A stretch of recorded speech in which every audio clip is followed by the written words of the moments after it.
sur la route vers l'Andalousie, un court arrêt à Valence. Le temps de découvrir le cœur historique de la troisième ville d'Espagne. Animée et accueillante, la Plaza de la Reina est dominée par la cathédrale au style multiple. Et on nous rappelle que c'est ici que la paella a été inventée. Près des rues animées, la maison du commerce, voisine du marché central, au style moderniste et récemment restauré. Magnifique construction gothique du XVe siècle, la Lonja de la Soie était la bourse des marchands valenciens classée au patrimoine mondial de l'UNESCO.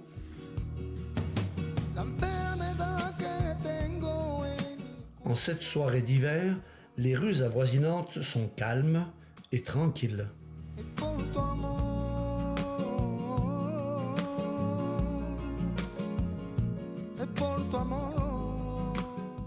Mais certaines surprennent par le nombre de graffitis qui couvrent les murs. Des circuits graffitis sont d'ailleurs offerts aux touristes.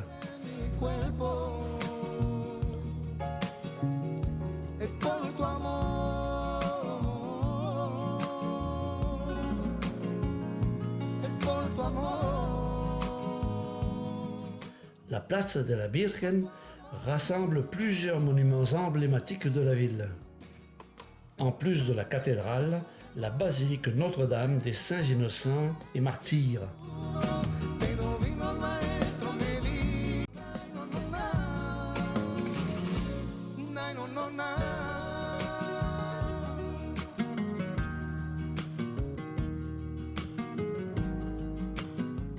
Le temps d'admirer la fontaine du Túria avant de quitter Valence pour Malaga.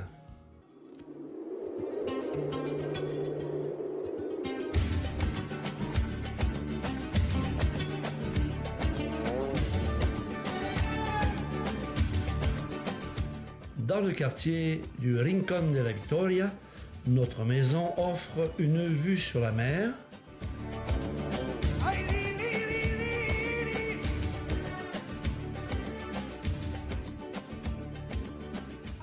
et sur la colline. Au centre de Malaga, sur la Plaza de la Marina, la statue del Cenachero, le vendeur de poissons, devant l'édifice du port maritime. C'est un mélange de styles qu'on remarque parmi les immeubles avoisinants.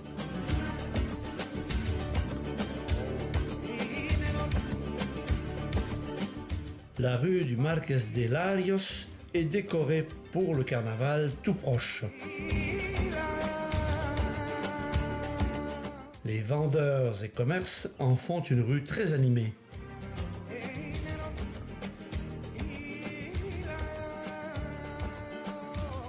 Le marché central d'Atalasamas conserve les traces de son époque arabe et des vitrages spectaculaires inspirés des monuments de la ville. Les rues du quartier regorgent de boutiques, de commerces et de restaurants de toutes sortes.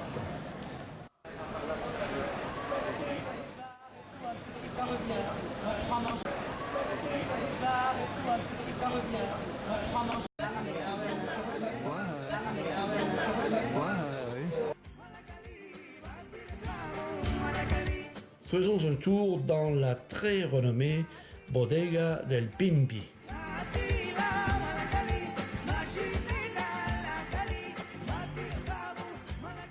Beaucoup de choses à regarder.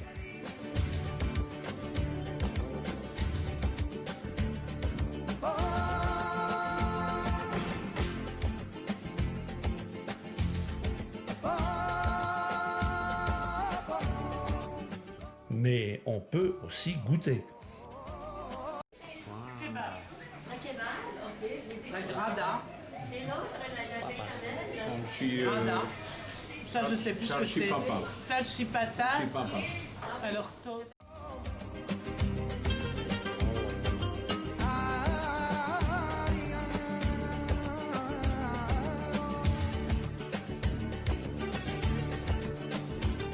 quand on arrive à la Taberna del Obispo, c'est qu'on est proche du Palais des Évêques et de la cathédrale Notre-Dame de l'Incarnation. Là où fut baptisé Picasso, un enfant de Malaga.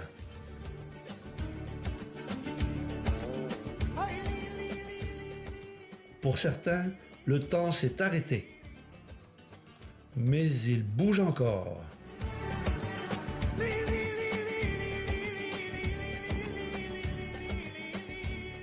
À 2 pas de là, les vestiges du théâtre romain. En arrière, l'Alcazaba, ancien palais et citadelle arabe du XIe siècle, qui était relié au château du Gibralfaro au sommet de la colline. Ce château a été achevé au XIVe siècle pour défendre l'Alcazaba.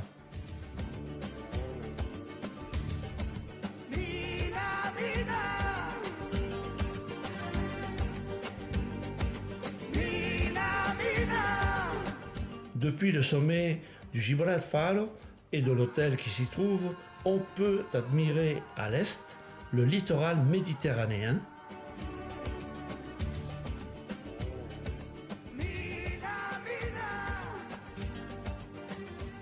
ainsi qu'un vaste panorama de Malaga.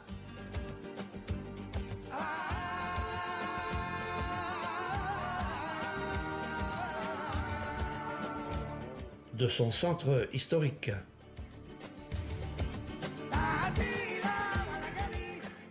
Et de son port maritime. C'est à la fois un port de plaisance, port de passagers, port marchand et un port de pêche.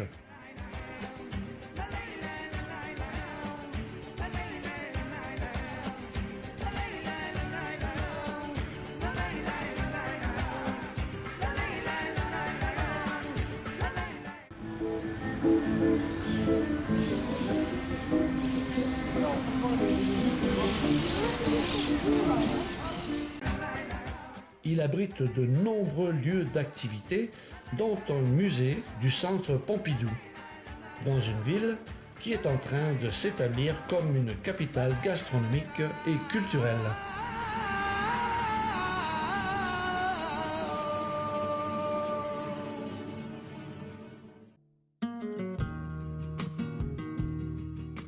Les villages blancs, souvent situés sur des hautes collines, doivent leur nom à la coutume de blanchir les façades des maisons. Comares est connu comme le balcon de la Costa del Sol. Une crête de murs blancs couronne la montagne, entourée de vestiges, des murailles et du château.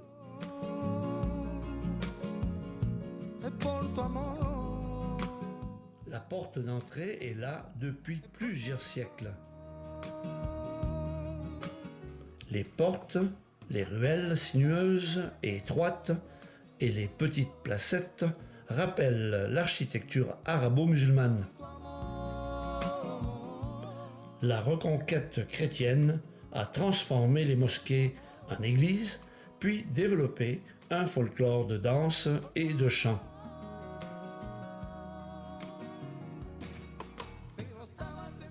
Au passage, un avocatier, avant le village de Rio Gordo. C'est la silhouette allongée de la Peña de los Enamorados qui nous annonce Antequera.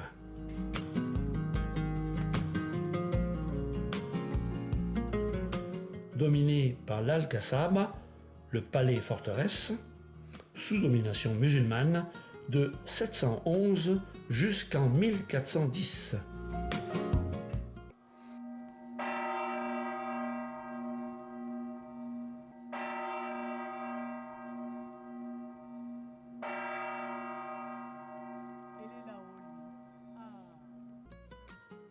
Des vestiges romains, tombes et thermes, voisine la collégiale de Santa Maria la Mayor du XVIe siècle, dans un style entre gothique et Renaissance.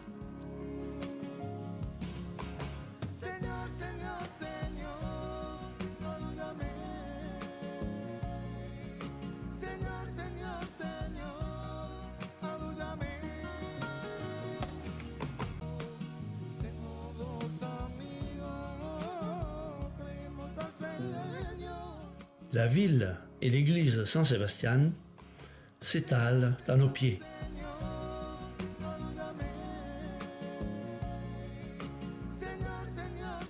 Des personnages sombres et réservés ont l'air perplexes.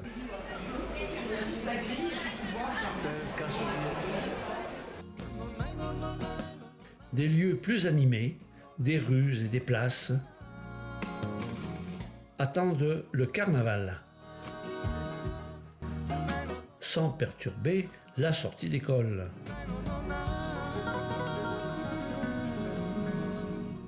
Ni surtout la quiétude du dolmen de Meng, vieux de plus de 6000 ans,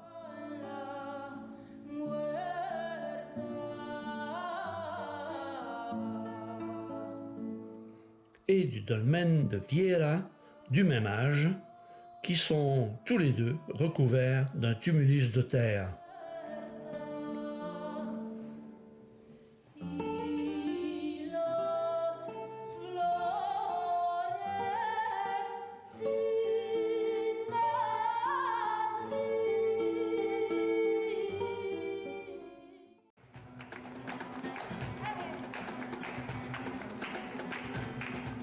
Aujourd'hui, le premier village blanc à visiter est bleu. Un bleu schtroumpf.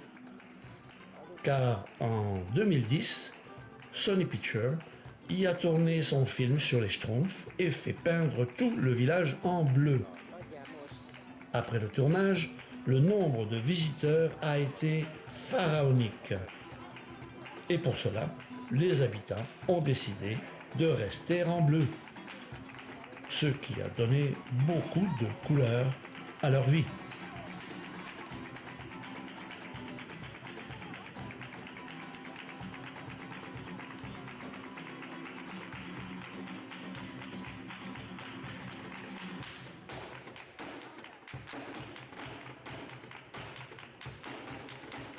Tout est resté bleu, sauf le cimetière, resté blanc, dont bien entendu la tombe de M. Benítez Blanco.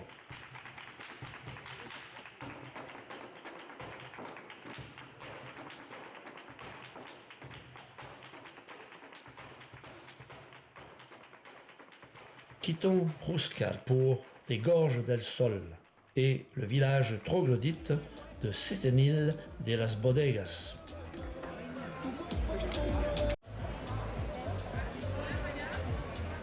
Dans cette vallée sinueuse et encaissée, des populations se sont établies dans les grottes bordant la rivière, d'abord pour stocker le vin produit localement, puis comme habitation qui protège de nos jours de la chaleur estivale.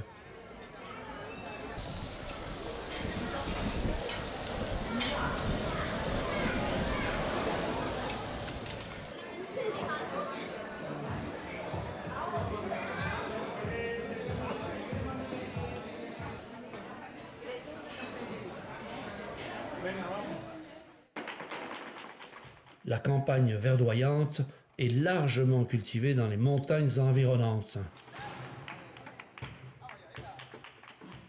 À flanc de colline, le village de Torre Alaquime. Puis le magnifique Olvera. Les rues convergent vers la cathédrale Notre-Dame de l'Incarnation qui domine tout le village depuis 1841.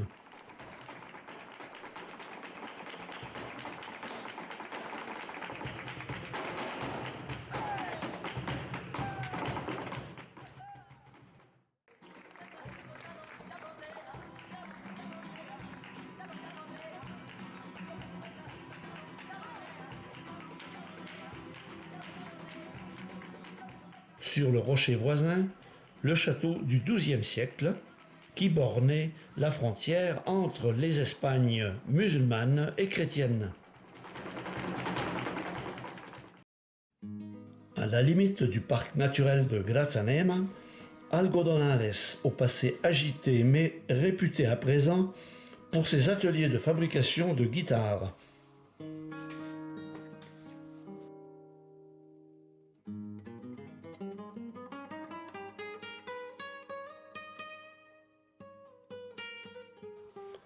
surplombant un lac miroitant, le village Zahara de la Sierra est accroché au flanc d'un rocher à pic.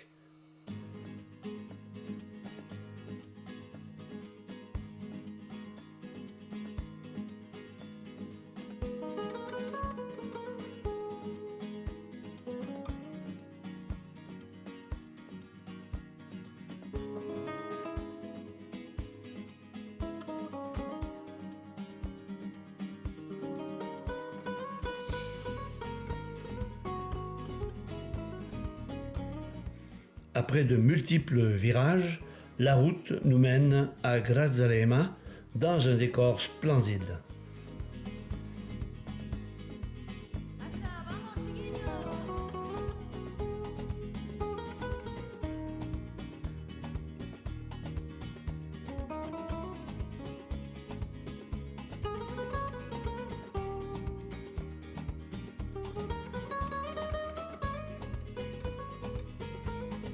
Mis à part son attrait pour les courses de taureaux,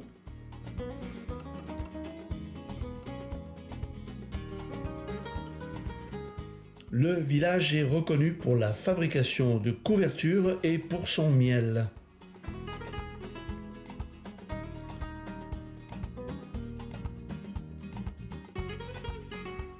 La route nous conduit ensuite à Villaluengo del Rosario, niché au pied d'une falaise.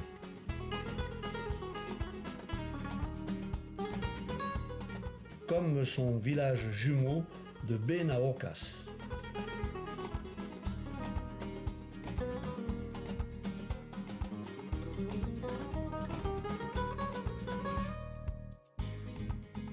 Plus qu'un village, mais toujours blanc, Ubrique occupe le creux d'un grand cercle de montagnes.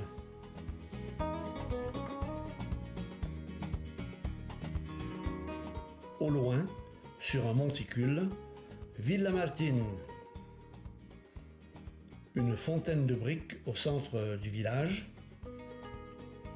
une église au sommet, avec son chemin de douleur,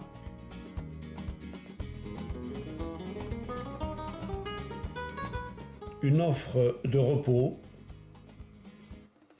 et une corrida dans les arènes. Sans nous attarder, nous rejoignons notre hôtel à Arcos de la Frontera. C'est dans les végétations. Waouh! Je vais me prendre une photo.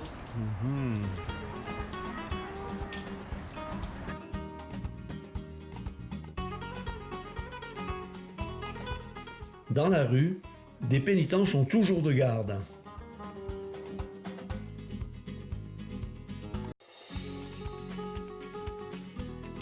Le blanc des maisons borde toujours les rues qui montent jusqu'à la cathédrale.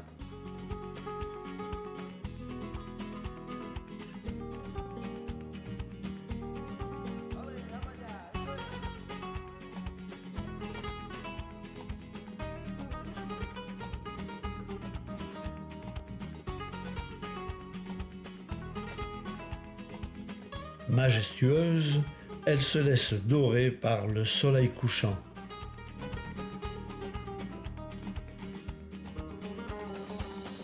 Et c'est une musique très actuelle qui sera la touche finale de notre circuit des villages blancs.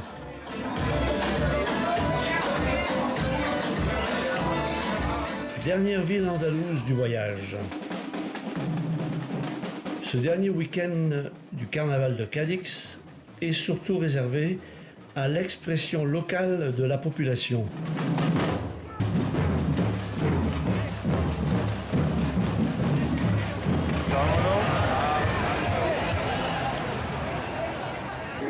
Sont mis en valeur des déguisements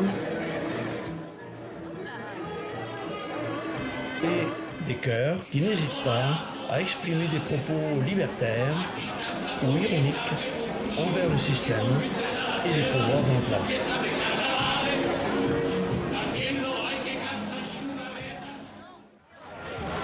Ce soir, c'est une sorcière qui a investi l'hôtel de ville.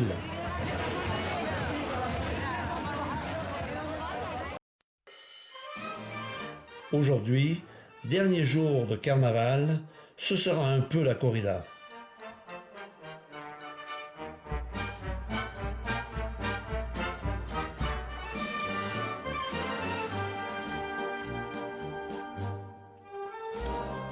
Musiciens, déguisements et chœurs sont à pied d'œuvre.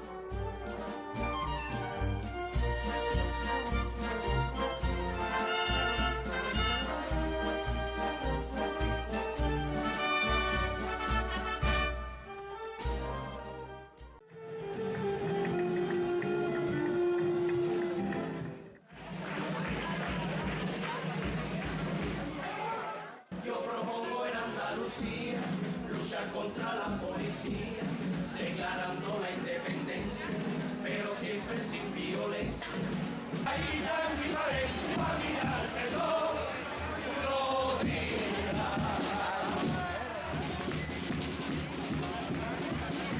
Él manda su excelencia con toda su herencia al mismo carajo.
Hors carnaval, en se rapprochant du port, des immeubles baroques ou modernistes. Le musée de Cadix, le plus important de la province. Le parlement régional.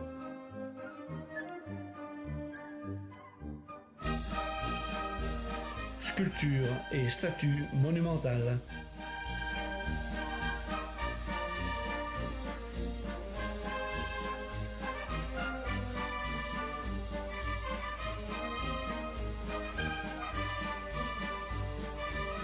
Les quais et le front de mer. Et enfin, l'immense baie qui distance Cadix du littoral. Et où navigue bien sûr la Belle de Cadix.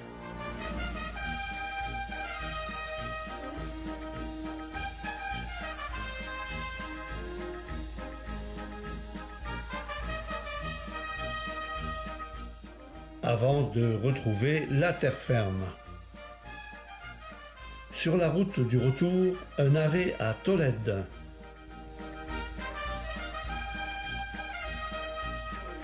La cathédrale domine la vieille ville, entourée de fortifications.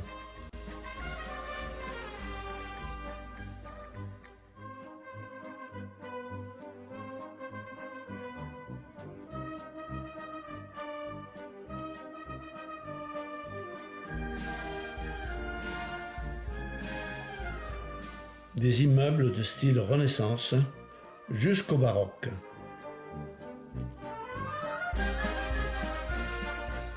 L'hôtel de ville est situé juste en face de la cathédrale.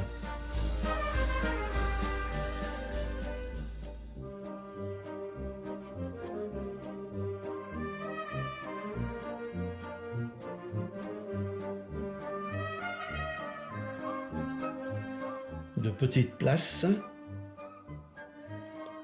des ruelles tortueuses,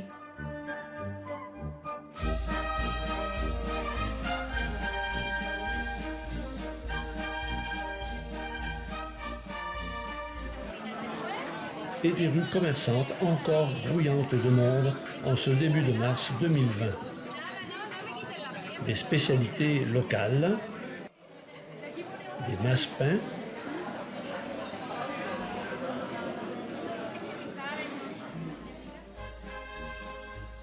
et des pièces de métal incrustées ou damasquinées.